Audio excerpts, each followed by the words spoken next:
Greetings to everyone on this call today. I welcome you all to today's webinar on solutions for MEMS prototyping and multi-technology integration. My name is Priya Mangannavar. I'm the Client Technology Advisor at CMC Microsystems. Presenting along with me on this topic is Andrew Fung, who is the Technical Team Lead at CMC for MEMS, nanofabrication, and integration. All the participants are muted by default, but I would encourage you to unmute yourself and ask the questions as we go along the presentation. You can also ask your questions to the chat window, which is being monitored throughout the webinar. Giving a brief introduction about CMC Microsystems, then talk about the different MEMS technology offerings that we have, and then dive deep into electronic sensor platform along with a demo. Andrew will talk about the advanced packaging and integration. We also have with us the IEEE Electronics Packaging Society student chapter, and you'll get a brief introduction about that from Mohsen Asad. CMC Microsystems is a not-for-profit organization with a mission to lower barriers for technology adoption. We are the managers for Canada's National Design Network, CNDN. In our mission, we deliver micro and nano innovation capabilities across Canada, and broadly speaking, deal with technologies that will enable Canada's digital economy of the future. The National Design Network is a Canada-wide collaboration between 67 universities and colleges. It connects 10,000 academic participants with 1,000 companies to design, fabricate, and test microsystem prototypes. This shows the breadth of participation across Canada and the outcomes that we have achieved. We also give our clients a competitive advantage by bringing our global chain of supply partners to their very desktop. The infrastructure and services we provide is divided into three main categories. CAD, which delivers design tools, platforms, and tech training, as well as compute infrastructure to design and develop micro and nanosystem prototypes. We deliver these capabilities either through the cloud infrastructure or on the user's desktop. We also provide fab services, which has multi-project wafer services, package and assembly, fabrication, and travel assistance to manufacture prototypes in commercial labs or university-based lab. Under the lab services, we provide short-term access to development platforms, test equipments to validate and emulate test prototypes. The technologies that CMC supports include microelectronics, MEMS, photonics, microfluidics, and embedded systems. All of these are enabled through various offerings and programs that we have. Today, we'll go through the offerings in the space of MEMS technology and packaging. First, let us look at what are all these sectors that are driving the MEMS and sensor adoption. The global MEMS market in 2019 surpassed $50 billion and is expected to grow at a rate of 8% over the next 5 years. This significant growth is expected from incumbent sectors like automotives and consumer industry, and from new applications in healthcare and autonomous vehicles, smartphones, edge computing, etc. Of course, the global pandemic has altered the growth rates in different sectors by different rates. Here, the red color sectors that you see have had the highest negative impact due to the pandemic. For example, the civil aerospace industry has plummeted during this time. However, the defense aerospace has had milder impact when compared to that. The orange indicates medium impact and the green indicates which have had the least impact. In fact, some of these sectors like healthcare, for example, ventilators, point of care devices, and wearables have had significant growth. Even data centers, due to working from home, have seen quite a rise in its demand. So now, what does CMC do to enable all these exciting technologies? We offer a wide range of services. Through CMC, you get access to CAD tools, design kits. You also have access to the multi-project wafer services, which allows different designers from even different groups to integrate onto a single wafer. We also enable custom prototyping at labs and have several packaging services, which Andrew will talk about in detail later. We also run several trainings and arrange webinars to bring users up to speed. Listed here are few CAD tools that you could use for MEMS design, each with its own capabilities. I'm not going to go through in detail of all, but what I want to highlight to you is that we are uniquely positioned to provide you the advantage of a digital design workflow. For example, you can develop a parametric geometry in the Tanner EDA tool provided by Mentor, and then generate 3D models of the same using soft MEMS. You can also take these models from soft MEMS to either COMSOL or ANSYS if you're looking for a finite element analysis. In fact, in recent one of the trainings that we had, we demonstrated how you could take your soft MEM models into COMSOL. What this does is the integrated workflow allows MEMS engineers to rapidly accelerate the product development and reduce the physical prototyping costs. This slide shows the services that are available for prototyping. We offer access to Teledyne DALSA's MIDI's platform for inertial sensors, Teledyne Microline's MicroGem SOI and SOI-based process, which is ideal for tilting mirrors and mirror arrays, MEMSCAP for piezo MEMS and polymers. We are also tapping into universities-based microfabs for their specialized capabilities, like for example, 3IT Sherbrooke, where we are partnered in developing an electronic sensing platform. I will go through this technology in detail shortly, but before that, I wanted to mention to you some of the reduction in pricing on some of our fabrication technologies. You can now access the MIDI's technology for $1,000, which is at least 4 times less than what it originally is. There are several discounts that are being offered through CMC right now. Please note that this pricing is either per millimeter square or per block of design as relevant. You can get more information regarding all of these in the following URL. There are also discounts on the packaging requests. Please contact fab@cmc.ca or either me or Andrew to learn more and see if you're eligible for that. These discounts are eligible for Canadian academic subscribers. Now let us look at the electronic sensor platform. CMC and 3IT Nano at University of Sherbrooke have developed an open gate silicon JFET platform where the user has flexibility to deposit a functional material of choice, and depending on the response of the material to the signal of interest, the conductivity of silicon channel will in turn be modulated by the signal. This image shows the silicon JFET with the different layers, and here is the functional material where the user can put in his own material. Typically, the user uses this as a building block and builds a layout, and then this goes to 3IT for fabrication. The turnaround time is usually 3 to 4 months to get back your chip. And once you have that, you could play with the functional material and test for the response. CMC, also for your ease of use, has developed 2 reference designs, one that could be used as a fluidic sensor, the other as the ambient sensor.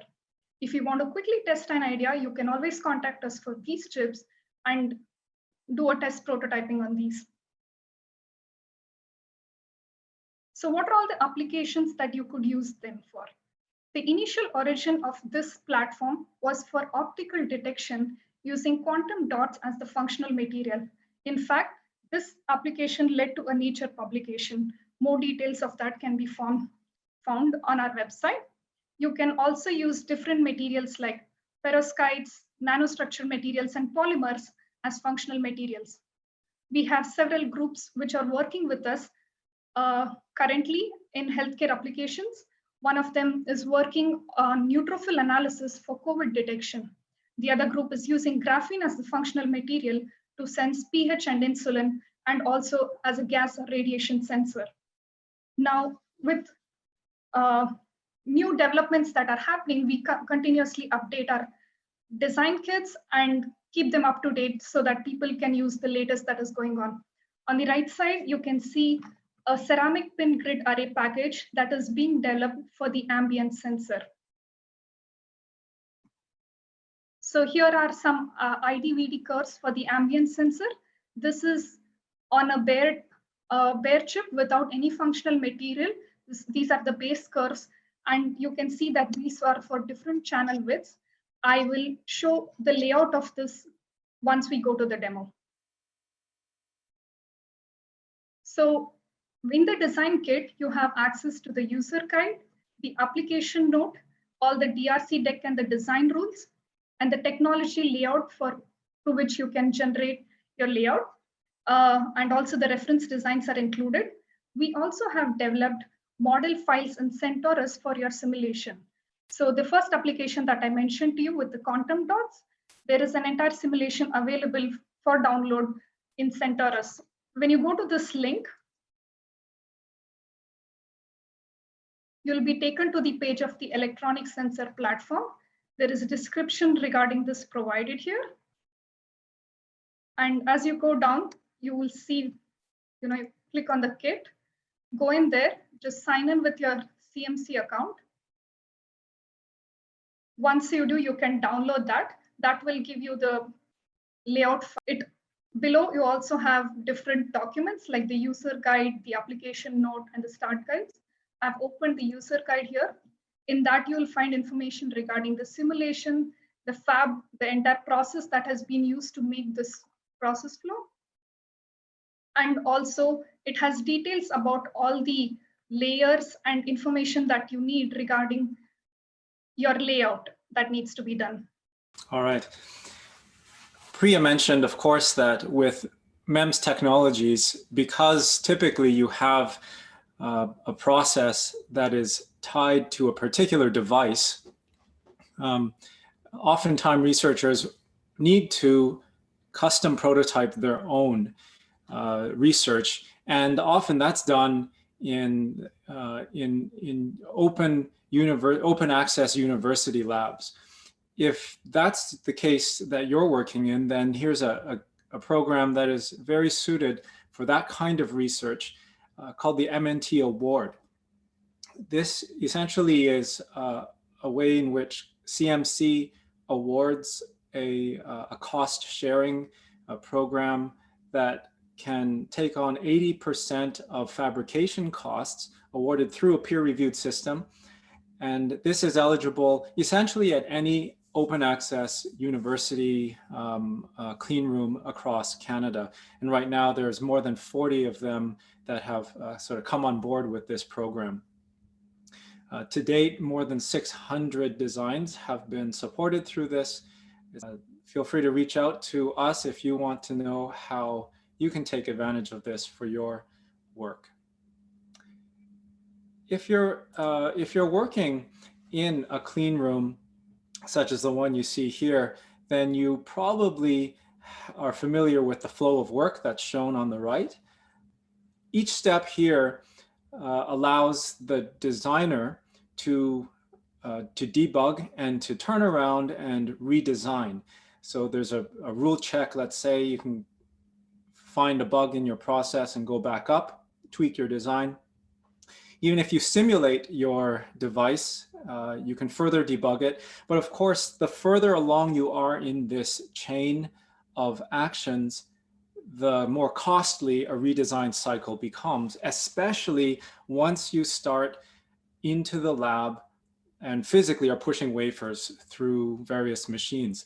The optimal process design methodology, I guess, wants to verify as much of your design as early as possible. So ExperiDesk Suite is a tool I want to introduce to you, if it's new to you, that helps the process engineer and even layout engineers and that whole team to work together to manage this whole process from design to prototyping.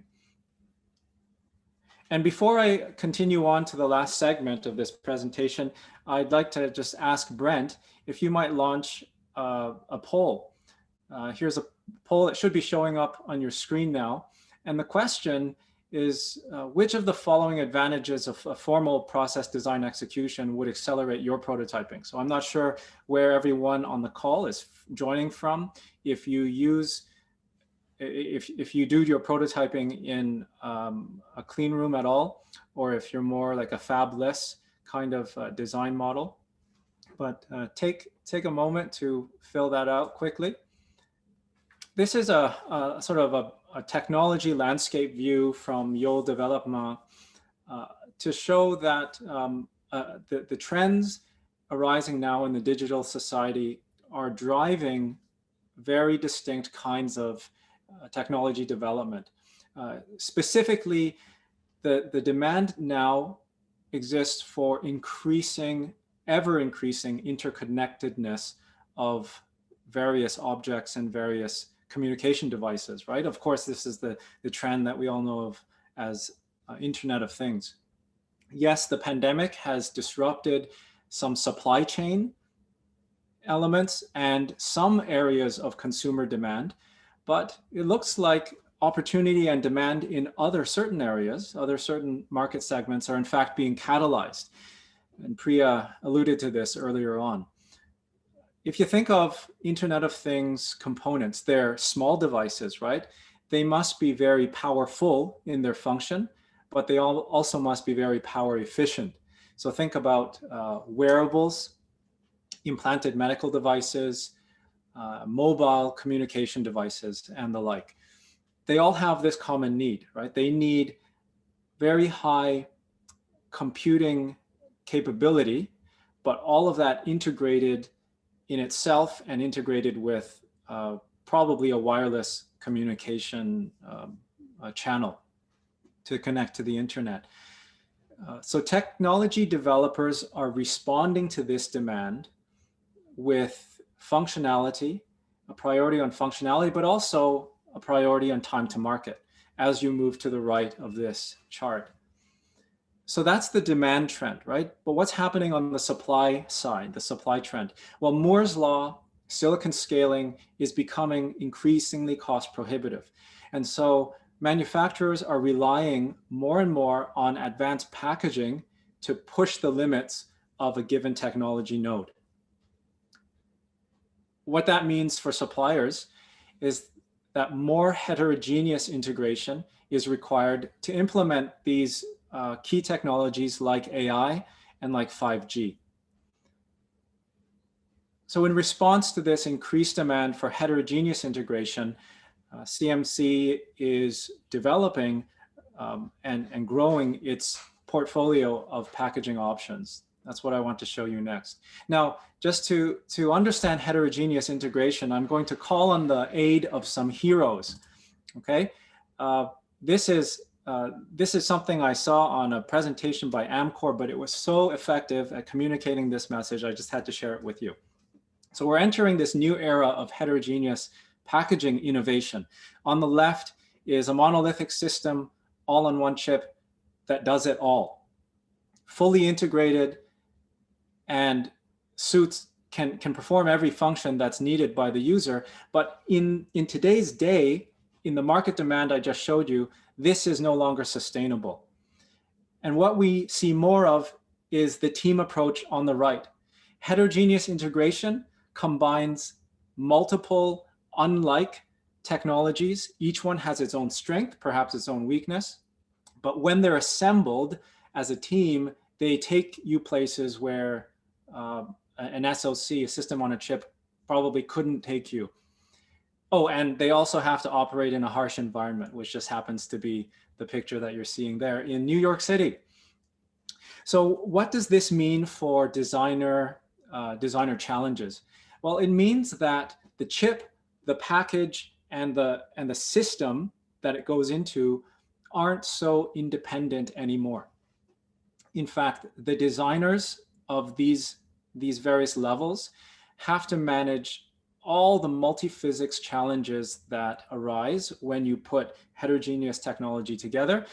And there's really an increased risk of failure associated with that. So the main powers, the main issues that are faced with heterogeneous integration now differ from what you might have faced with a monolithic system on a chip. Right now, you're looking at power integrity, signal integrity, and reliability, electromagnetic crosstalk, and probably a big one, if not the biggest, is thermal mechanical effects, thermal mismatch, and things like that, that these pose significant hurdles for design closure of a heterogeneous system. So I want to highlight for you here a number of tools in CMC's portfolio of CAD tools that can help in this design challenge. I don't have time today to go in any depth on any one of these, but I want you to see that these exist and are available for you to sample and evaluate to see which one is best suited for your exact research problem.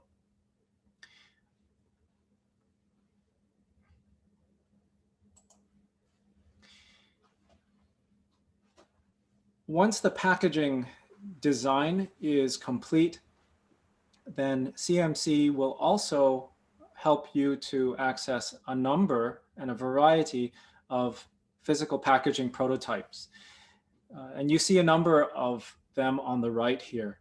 And this varies from off-the-shelf packaging, like a ceramic package that with a wire bonded chip inside, to variations like glob top, die bumping and then flip chipping, and some more specific or niche packaging options for technologies like photonics. I want you to see this to get a flavor of what's possible, just to understand that maybe a subset of these can be accessed as a turnkey solution, and a lot of these can be accessed as more of a joint research undertaking for a specific application. Brent, are the poll results wrapped up? Okay, there they are. Okay, so I see that the majority answer is A, to capture process know-how in a single shared environment. Yeah, good, and a lot of use for the other areas too. Great, that's excellent to see. Okay, I'd like to close out my segment just by showing you a couple examples of some advanced packaging projects that either were completed or are underway today at CMC. Just to give you a flavor of what can be done in a more collaborative and custom way. So the first one I want to show you is a project that was carried out in 2017, so a number of years ago, but still very relevant. This is a 3D stacking of an electronic CMOS driver on top of a photonic integrated circuit. And in this particular instance, the designers at University of Toronto chose to use the PIC as the electronic interposer as well to route interconnect on top of that. So on the left here, you see a blow up of the two chips. The CMOS chip was FDSOI, and that was prepared for flip chip. You can see the bumps there in yellow, and this was flipped onto the PIC in the red area that you see here in the bottom left.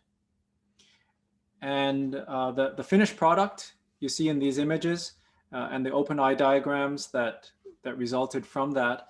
And this demonstration was quite impressive and attracted a lot of attention at conferences and so on.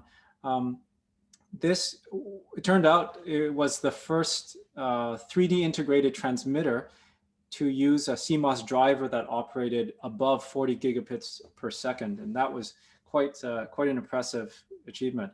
So these are the sorts of things that are possible when we put together the information we have from two separate manufacturers plus an integrator or packaging supplier to put all these elements together.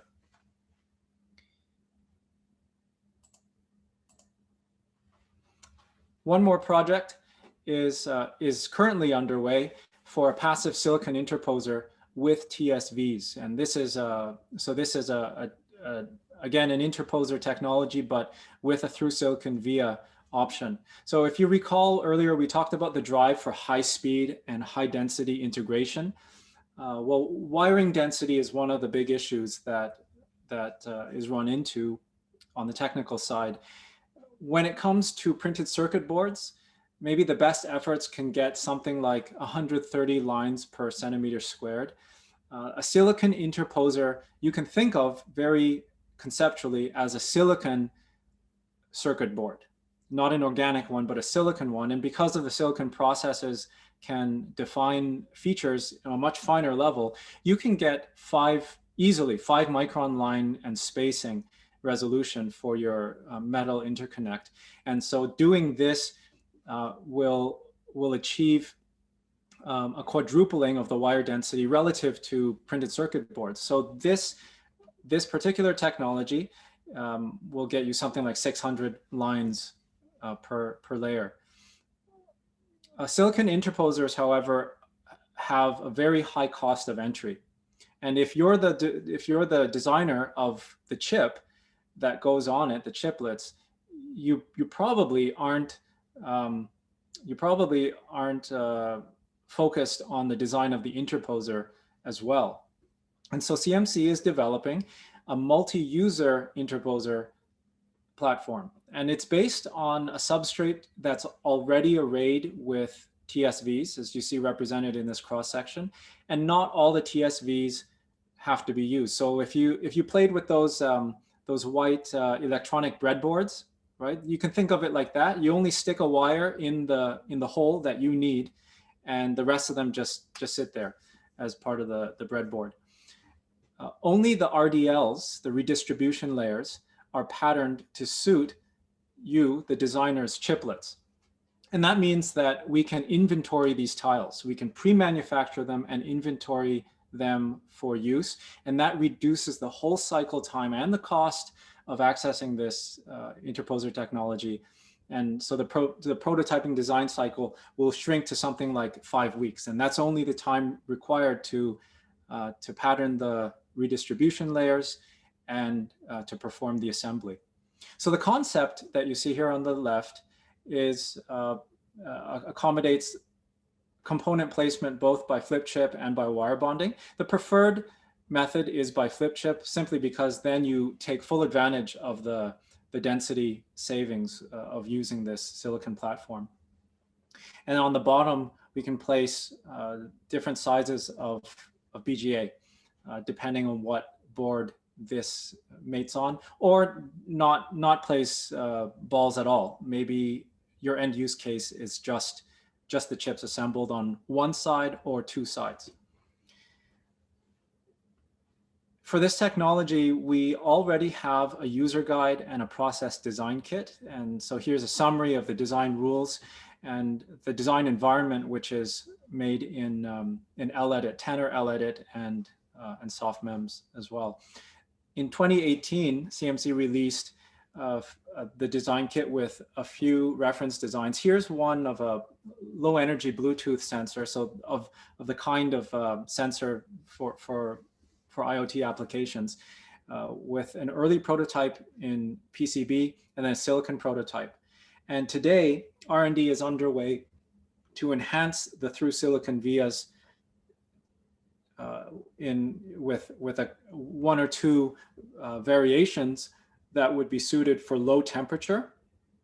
Eventually, we want to get this compatible with cryogenic operation, with cryo-CMOS and quantum technologies, and also a type of TSV that's suitable for higher frequency operation. All of our technology development is undertaken in a collaborative way with people like you on the call. We work with lead users to work out actual use cases and to demonstrate technology. So if that's you, we'd love to hear from you, whether you want to be a lead user of a new technology, or maybe you have a technology that's developed in your environment and you want it to be developed to become a platform offering to a broader audience. In either case, we'd love to hear from you. Please feel free to reach out. So that concludes my segment of the presentation. I'm just going to look at the chat to see if there's any questions before moving on.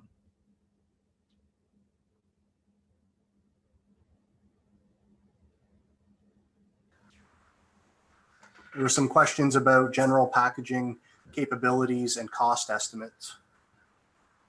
Okay. Yeah, the cost, I think the cost estimates are suitable. So first, the question is, where do we find the information? So on our website, under the Fab menu, there's a packaging and assembly webpage that would give you information on turnkey packaging capabilities and some of the non-turnkey options as well. Estimations for cost are of course more concrete if it's a turnkey solution. But if it's more of a custom or development project, then we need to build that project and come up with a cost estimate for you. Okay. Yeah, I hope that answers the question. All right. So at this point, I'd like to hand off the presentation to Mohsen Assad, who's the chapter chair of the IEEE Electronics Packaging Society. It's a new student chapter at Waterloo. Go ahead, Mohsen. Thank you, Andrew. Let me share my screen.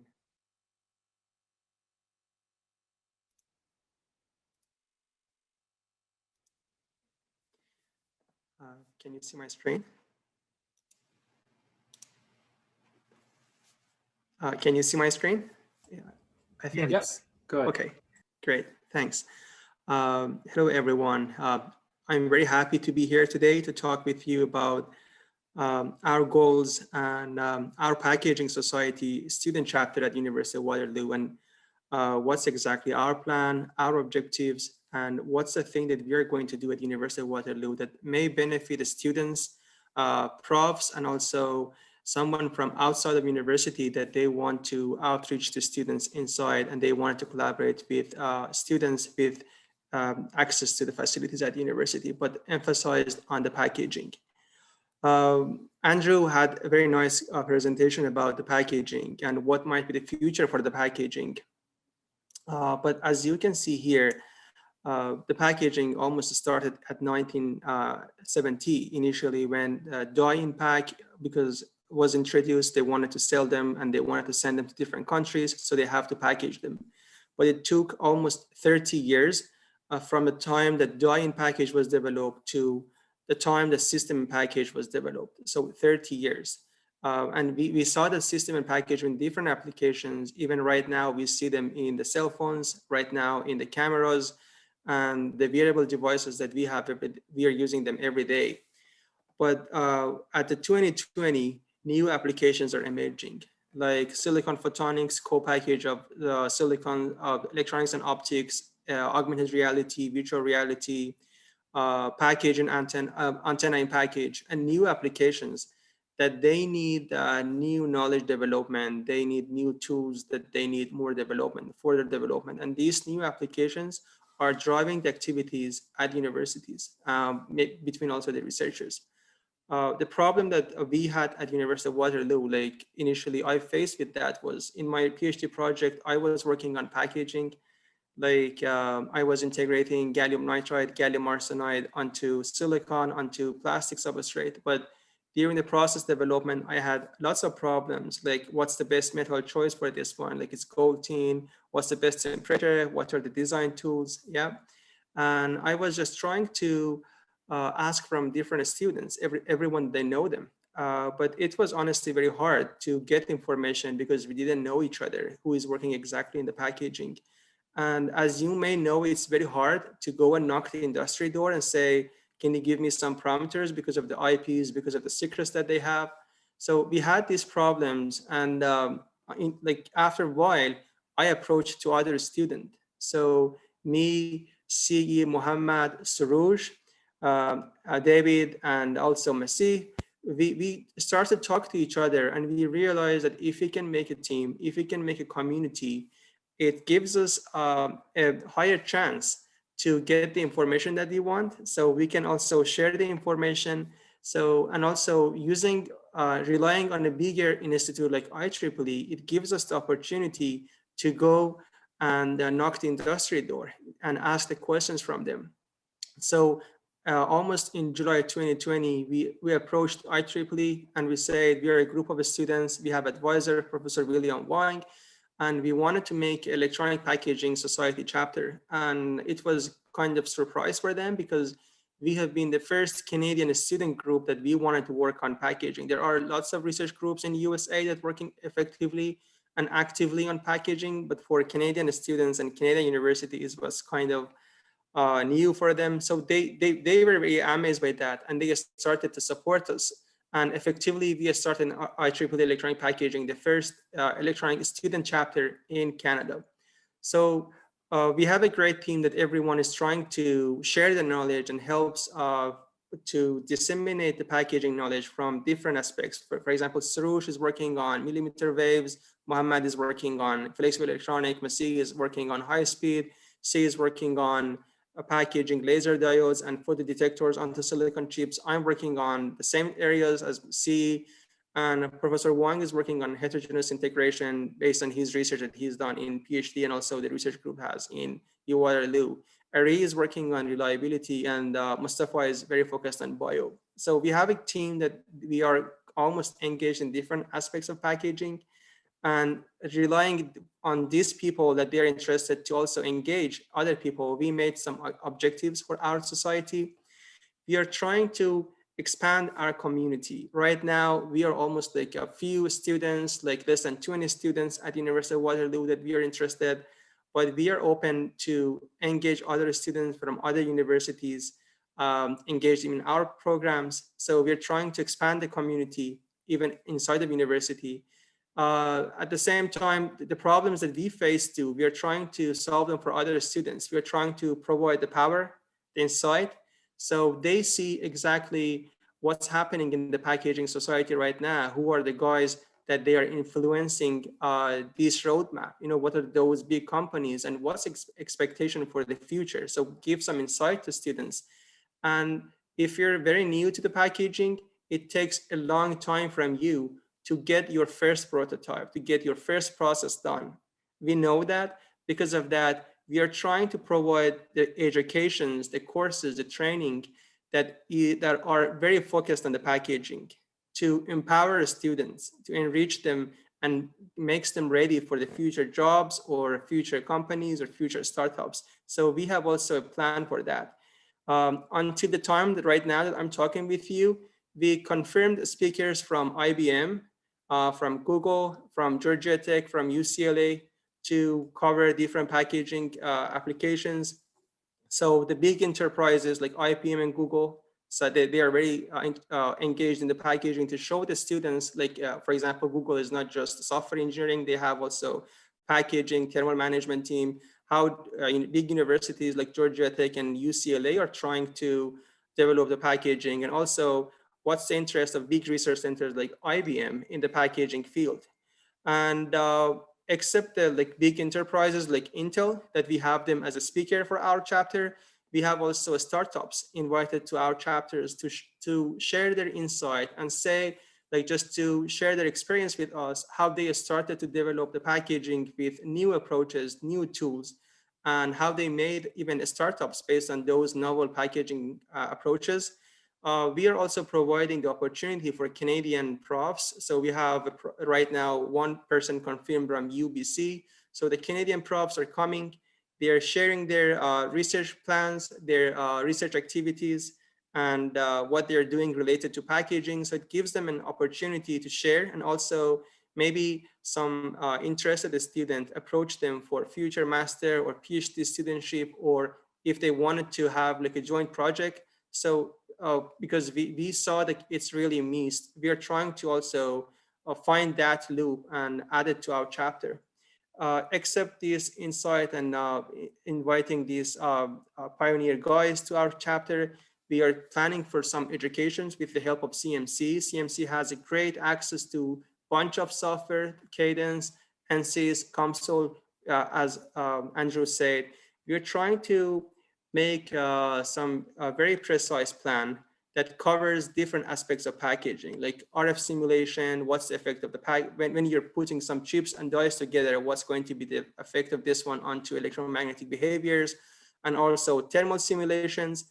And specifically, we are trying to focus on the stress and the strain that is happening during like packaging processes.